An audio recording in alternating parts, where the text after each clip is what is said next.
420,000 American jobs, not lost to a recession, not wiped out by a pandemic, gone because of a single policy decision made inside a room most Americans will never see. Now look, the White House is calling this a win. The stock market did a little victory lap last Tuesday, and the mainstream press? They're busy covering the next press briefing, the next soundbite, the next distraction. But here's what nobody is saying out loud. The 420,000 figure isn't a prediction. It's not a projection from some partisan think tank nobody's heard of. It comes from the government's own economic modeling data. And it was buried, not misplaced, not overlooked, buried. Let's be real for a second. By the time most people realize what's actually happening to the American labor market right now, it'll be too late to do anything about it.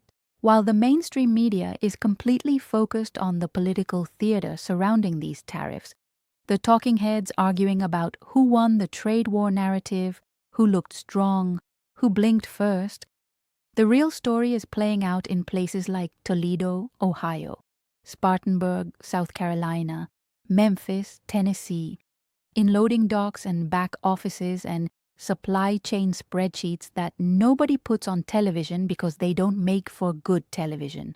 Because here's what the tariff debate always misses. It's never really about the imported product. It's about what happens downstream, the ripple that becomes a wave that becomes a flood 3, 6, 9 months later. And we are, right now, sitting inside that exact window. The window between when the damage is done and when the damage becomes undeniable. Believe it or not, the U.S. hasn't seen a structural labor contraction of this speed since 2008, and that one took 2 full years to fully detonate, 2 years of slow bleed before the bottom actually fell out. This one, according to multiple independent labor economists, and again, the government's own suppressed modeling, this one is moving twice as fast. You felt something was off. You were right. And the reason you couldn't find a clean answer anywhere is because the story is scattered across 12 different data sources, 3 government briefs, and a handful of independent economic outlets that nobody is connecting into one coherent picture. So that's what we're going to do right now. Here's what you were sold. The new tariff structure, specifically the blanket 25 to 35% import levies rolled out in early 2026, was framed as a protection play. Buy American, punish China, bring manufacturing jobs back home, restore industrial dignity to the heartland. It's a clean story. It's an emotionally resonant story. And honestly, it sells. And don't get me wrong, in theory, there is a version of tariff policy that actually does protect domestic industry. History has examples. There are economists who will defend strategic protectionism with serious data. This isn't that version. Here's what's actually in the policy that almost nobody read past the headline. The tariffs don't just target Chinese finished goods. They target components, intermediate goods, the nuts, the bolts, the specialized semiconductors, the rare earth materials, the polymer compounds, the inputs that American manufacturers use to build the products they then sell domestically and abroad. That distinction sounds technical. It isn't. It's everything. So what actually happens on the ground? Take a Ford supplier in Michigan. They source steel-adjacent components from a Vietnamese subcontractor, which is completely standard in modern manufacturing. By the way, completely legal, completely normal. Overnight, that supplier faces a 28% cost increase on those components. They don't absorb that. Small and mid-sized manufacturers operating on 6 to 9% margins simply cannot absorb a 28% input cost spike. So they pass it, they cut headcount, or, and this is what's actually happening at scale across the country, they pause expansion entirely. Pause expansion. That sounds boring. It sounds like a business decision, not a crisis. It's not boring. Projected U.S. manufacturing jobs added in Q1 2026 based on pre-tariff economic forecasts that the administration itself was using internally, were plus 180,000. The actual number? Plus 12,000. That's 168,000 jobs that were supposed to exist in the manufacturing sector by mid-2026 that simply don't. Not because companies moved overseas, not because they were replaced by robots, because the companies that were supposed to create them stopped growing the moment their cost structure became unpredictable. And unpredictability, in business, is more paralyzing than even outright loss. A business can plan around a loss. It cannot plan around chaos. So the tariff that was supposed to create jobs is actively preventing them from being created. That's chapter 1. That's the bait and switch that's already happened. But that's not even the craziest part. Everyone's watching manufacturing. That's where the cameras go. That's where the political narrative lives. The factory floor, the hard hat photo op, the union hall speech. But the 420,000 figure. Manufacturing is only about a third of it. The other 2/3 are coming from 3 sectors that almost no financial journalist has directly connected to tariff policy. And when you see the mechanism, when you understand how the damage actually travels, it's going to reframe everything you thought you understood about how this economy works right now. First, retail. US retailers, particularly mid-tier chains, the kind that sit between Walmart and luxury, the stores that the actual American middle class shops at, have been sitting on a brutal, impossible choice since February of this year. Option 1. Eat the 20 to 30% increase in cost of goods yourself and watch your margins collapse. Option 2. Raise prices and watch your customer base erode because your customers are already stretched. Most retailers, when faced with those 2 options, chose a third path that nobody talks about. They reduced SKU counts and cut headcount simultaneously. Smaller inventory selection, fewer staff needed to manage it, fewer hours across the board. Retail job losses tied directly to tariff cost pressure are projected at 89,000 by Q3 2026. That number is not in any headline you've seen. It's on page 34 of a Peterson Institute economic brief that came out in April and got approximately 0 mainstream coverage because it wasn't wrapped in a political narrative that anyone could weaponize. Second, logistics. This one is counterintuitive, and it trips people up every time. You'd think fewer imports means less shipping demand, less stuff coming into the country, fewer trucks needed to move it. Simple math, right? Wrong. The U.S. logistics sector doesn't just move imports. It moves the downstream production of goods that use imported components. When component imports slow and when a manufacturer in Ohio is ordering 40% fewer input materials from overseas, the entire domestic logistics web that connects that manufacturer to its suppliers, its distribution centers, its retail partners contracts with it. It's not a parallel slowdown. It's a multiplier effect that moves through the system like a shockwave. Independent modeling from freight waves, not a partisan outlet, not a think tank with an agenda, a pure data and analytics shop that covers the logistics industry professionally, puts tariff-linked logistics contraction at 74,000 jobs through the end of 2026. 74,000 logistics workers whose jobs are evaporating, not because of automation, not because of a business cycle, but because a policy decision disrupted the upstream supply chain that their jobs depended on. Third, and this one genuinely surprised me when I dug into the data, food service. When the cost of aluminum, which goes into packaging, when the cost of imported food-adjacent commodities goes up, when the operational cost of running a restaurant or a fast food location increases across 4 or 5 different supply inputs simultaneously, chains don't immediately close locations. That's the last resort, and it's a headline. What they do first, quietly, is reduce hours, cut shifts, consolidate roles, turn 2 part-time positions into 1. the National Restaurant Association, not a political body, a pure industry trade group, flagged 58,000 tariff-adjacent service job reductions already logged and confirmed in Q1 and Q2 of 2026 alone, now added up. Manufacturing losses, real and suppressed, retail contraction, logistics shrinkage, food service reductions, add ancillary construction slowdowns from reduced commercial build-out, because when businesses stop expanding, the contractors who build those expansions stop getting hired. Add the small business closures that are happening in the 10 to 50 employee range, which don't generate press releases but do generate unemployment claims. And you're not at 420,000 as a projection anymore. You're at 420,000 as a floor, as the conservative, defensible minimum case scenario, the number that the most cautious economists are willing to put their name on publicly. The real number, the one being discussed privately, is higher. Now, here's where it gets genuinely dangerous.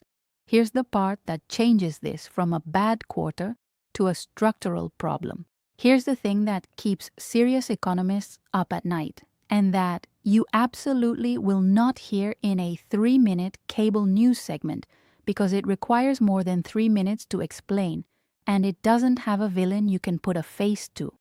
This isn't a linear problem, it's a loop. When 420,000 jobs contract, even spread across 18 months, even if it feels gradual, you don't just lose 420,000 incomes. You lose 420,000 households worth of consumer spending, monthly rent payments redirected to savings out of fear, restaurant meals stopped, discretionary purchases frozen, subscription services cancelled, car purchases delayed, home improvement projects shelved. In the US economy, where 70% of GDP is driven by consumer spending, that's not a rounding error. That's not an asterisk. That is a drag multiplier that feeds back into the same businesses that are already contracting under tariff pressure. The retailers who cut staff because of tariff cost increases now face an additional revenue decline because the people they laid off aren't shopping anymore. The logistics companies who contracted because of reduced manufacturing are now seeing further reduction because consumer goods movement is slowing. It compounds, it feeds itself. And here's the trap, the part that makes this genuinely hard to escape from quickly. The Federal Reserve is already in a corner. Inflation from tariff-driven cost increases is pushing consumer prices up. That's the data. Grocery bills, electronics, household goods up, which normally, in the Fed's traditional playbook, means you raise interest rates to cool the economy down and slow inflation. But a contracting labor market, 420,000 jobs gone, hiring freezes spreading, normally means you cut interest rates, you loosen money, you stimulate growth and protect employment. You cannot raise rates and cut rates at the same time. And in this environment, you cannot confidently do either one without making the other problem dramatically worse. So what actually happens? The Fed hesitates. They use language like data-dependent and monitoring conditions carefully and remaining vigilant. That language, to a market trader, to a CFO making a capital allocation decision, to a small business owner deciding whether to hire, that language reads as one thing: uncertainty. And in business, uncertainty triggers the same response every single time. Freeze. Don't hire until you know. Don't expand until you know. Don't commit capital until you know. Wait. That freeze is already spreading through the economy right now. Job openings in the US dropped 340,000 in a single month earlier this year, the largest single-month decline since April 2020. Not because businesses are closing, because businesses that are still profitable, still operational, still technically healthy, are choosing to hold, to wait, to see what happens next. And here is why that is so dangerous in this specific moment. The 4 or 20,000 jobs that are already gone, those are the jobs that were actively cut. The freeze is something different.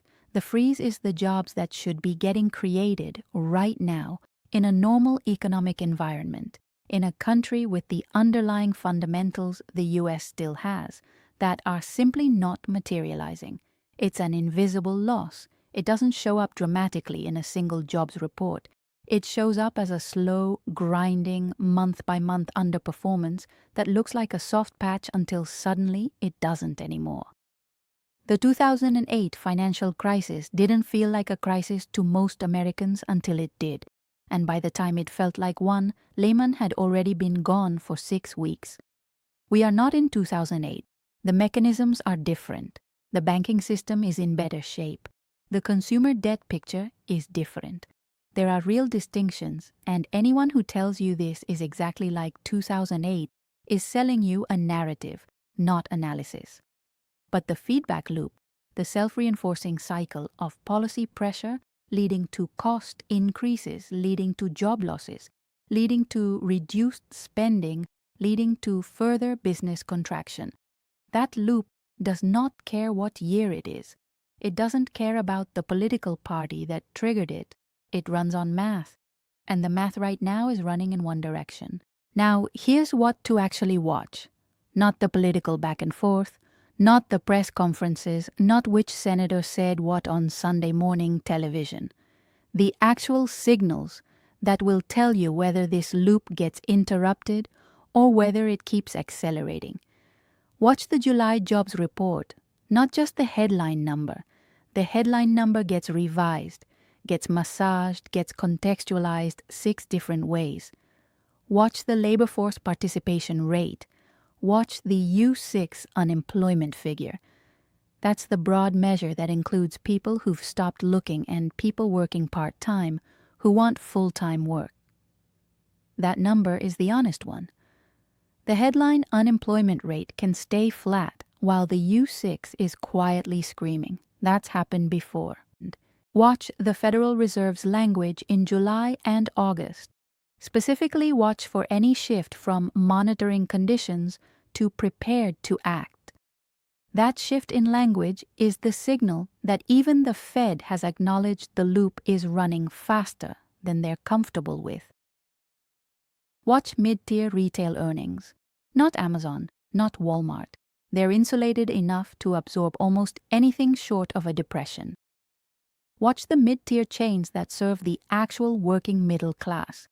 Their earnings calls in July and August will contain more honest information about the state of the American consumer than any government report released this year. And watch the Small Business Confidence Surveys, the National Federation of Independent Business Index. When small business owners, who collectively employ more Americans than any Fortune 500 company, when they stop reporting confidence in future conditions, that's not a lagging indicator. That's a leading one. Small business owners are closer to ground truth than any economist with a model. Now look, none of this means the sky is falling tomorrow morning. That's not the point, and it would be dishonest to frame it that way. Markets are resilient. Policy can shift quickly when political pressure becomes intense enough. There are people inside the administration, inside the Fed, inside Congress, who understand exactly how serious this feedback loop is and who are actively working on responses right now. But here's the thing about feedback loops that makes them so difficult to deal with in real time. By the time they become visible to the average person, by the time they show up in a way that generates genuine public alarm, they've already been running for 6 months. The damage that shows up in a September headline was decided in March. The unemployment spike that leads the November news cycle was baked in by May. We are in May. We are in the window. The decisions being made right now, in boardrooms, in central bank meeting rooms, in trade negotiation back channels, will determine whether 420,000 becomes the number we look back on as the worst of it, or whether it becomes the number historians cite as the moment the trajectory changed and nobody caught it in time. If you want to stay ahead of this, the link in the description has the full-sourced breakdown, including the Peterson Institute brief, the FreightWaves modeling data, and the specific sections of the government's own economic analysis that didn't make it into the public summary. Otherwise, just keep a very close eye on the July jobs report, because that number is going to tell you everything the headlines won't.